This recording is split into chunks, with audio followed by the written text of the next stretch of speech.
Assalamualaikum warahmatullahi wabarakatuh.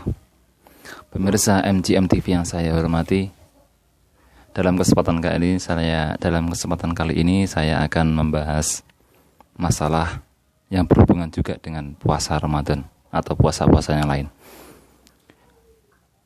Salah satu perkara yang membatalkan puasa itu adalah makan ataupun minum secara sengaja. Nah, bagaimana kalau kita menelan ludah? Dalam kitab itu kalau ludah yang kholis, ludah yang murni, itu tidak akan membatalkan puasa. Berbeda dengan air ludah yang sudah tercampur dengan zat lain, itu membatalkan puasa. Bahkan air ludah yang sudah keluar dari kita, misalkan air ludah kita, misalkan aja ya, air ludah kita ludahkan begini, keluar segini, termasuk lagi kita telan, nah itu juga sudah membatalkan puasa kita. Nah, tercampur dengan yang lain itu misalkan darah ataupun mungkin makanan yang sehari-harinya makanan yang masih menambal itu, yang kita bisa membedakan lah ya, yang mumayyazah. Kalau nggak bisa dibedakan ya nggak masalah. Ada asilah begini, bagi orang yang gusinya ini berdarah, itu kalau dia nggak menemukan air misalkan, ataupun menemukan air tapi berdarahnya itu terus-terusan gitu, jadi kayak keluar terus begitu, itu bagaimana nanti? Kan kalau darahnya jelas dikeluarkan ya, karena najis, dan juga memang itu bukan air ludah, dikeluarkan begitu, diludahkan. Tapi bagaimana dengan air ludah yang tersisa, yang keluar lagi, terus darahnya kan sudah dikeluarkan dengan maksimal. Mungkin kita bisa berkumur 1 kali, 2 kali, 3 kali, bisa berkumur, bisa mensucikan air ludah tadi, bisa mensucikan rongga mulut dengan cukup terus dibuang begitu.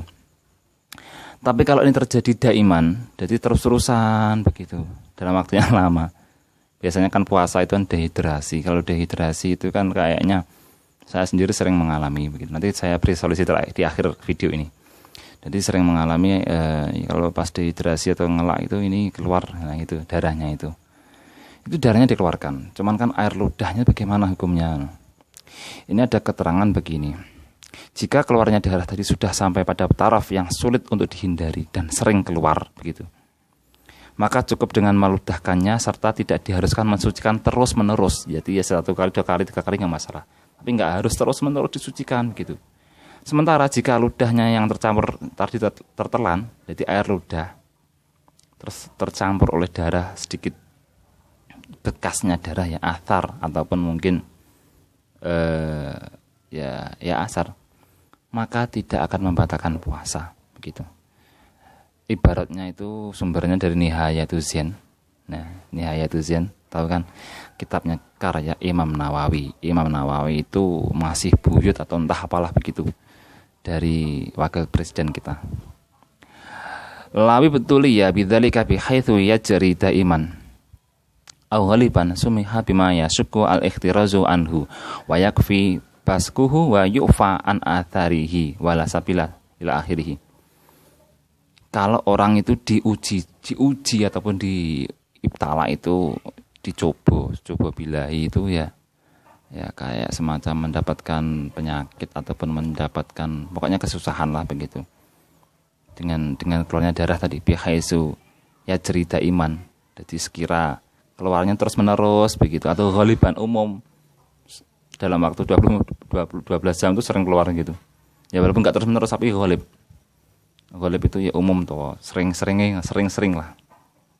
Sumiha bima yasuku ya di sepuro perkara-perkara yang berat, al-ikhtiras berat untuk menjaganya.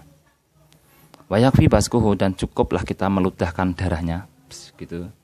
Sementara atharnya, bekas-bekasnya yang masih itu, yang rasanya gimana di mulut itu, yu'fa an atharihi, di sepuro, ma'fun. Bahasa ma'fun itu tetap dihukumi mungkin najis atau apa, tapi tidak sampai membatalkan begitulah. Katakanlah ada lalat masuk ke kopi atau ke teh ya, terus meninggal di situ. Meninggalnya lalat kan menjadi batang itu maitah itu hukumnya najis. Tapi kan dimakfu airnya, diminum lagi nggak masalah, tapi dicelupkan begini alatnya. Tapi tetap najis sebenarnya. Ataupun darah, kita terluka, terus ini dikukur misalkan gitu, keluarnya darah kecil sedikit. Terus kita mau sholat jamaah atau sholat bagaimana lah, darah yang menempel ataupun darah yang keluar dari kita itu kok ukurannya sedikit, itu kan ma'fun. Najisnya najis, tetapi sholatnya membawa najis yang kecil tadi, itu dima'fu ataupun tidak apa-apa. Hukumnya tidak apa-apa itu bukan kalau nggak najis, tapi tetap najis, cuman nggak apa-apa begitu. Dalam kitab Mausu'ah itu juga, jadi ini hanya penguat. Dhahaba al-fuqaha ila annahu law wasala jaufa soimi dzubab ila anqal. Ini kayaknya di Anas juga ada ini kasus ini. Tapi ya ini kayaknya janggal-janggal juga. Jadi pas kita jalan-jalan temontoran gitu gitu. Kita ngobrol sama orang yang di belakang kita, mungkin istri kita atau siapa begitu. Tiba-tiba masukkan alat langsung ke sini. Bagaimana ini? Jadi lam yuftir fi kulli dzalika ini kayaknya harus membuka ibarat kitab ini halaman sekian-sekian ini. Jadi di atasnya ini ada apa kok dzalika itu. Dzalika itu. Li'anna taharruza an dzalika mimma yas'uru. Jadi untuk menjaga hal-hal tadi itu susah begitu menurut umumnya manusia. Semua perkara yang menurut ghalibun nas atau menurut adat atau menurut uruf itu ya, adat dan menungso itu susah. Itu dimudahkan. Ada kaidah, jika suatu permasalahan itu susah maka akan ada kemudahan.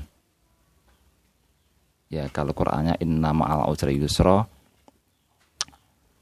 Kalau kaidah fikihnya idza apa ya?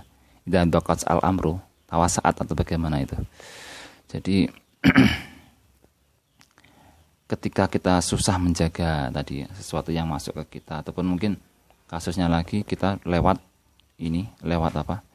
Kalau saya ingat itu lewat ada orang membakar, ya membakar lah begitu, timbul asap kan sayun atau ainun yang terlihat. Itu kalau masuk kepada kita itu kita dianggap makan apa enggak begitu kan. Soalnya orang merokok itu kan makan asap. Itu membatalkan puasa. Ya enggak? Membatalkan puasa walaupun dihirup dengan hidung maupun dengan mulut. Tapi tetap masuknya ke jauh fi so'im tadi. Tapi kalau kita asap di jalan, kita lewat pakai motor gitu atau jalan kaki, ada asap terus terhirup masuk ke dalam. Apakah itu membatalkan puasa? Nah, kalau di situ memang li'ana taharrus menjaga zalika itu memang banyak sekali nanti. Iku mimma yas'auru sesuatu yang susah, yaitu tidak membatalkan puasa. Begitu. Jadi Islam itu mudah, katanya Gusmus, dan katanya memang Islam itu mudah. Gitu. Jadi masalah orang yang keluar gigi dari gusnya tadi cukup diludahkan. Terus air ludah yang tercampur walaupun enggak kholisin, air ludahnya tercampur oleh darah yang sisa-sisa darah tadi yang susah secara umumnya manusia itu susah.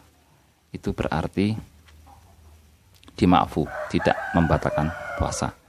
Semoga ada manfaatnya. Wallahu muwaffiq ila aqwamit thoriq. Assalamualaikum warahmatullahi wabarakatuh.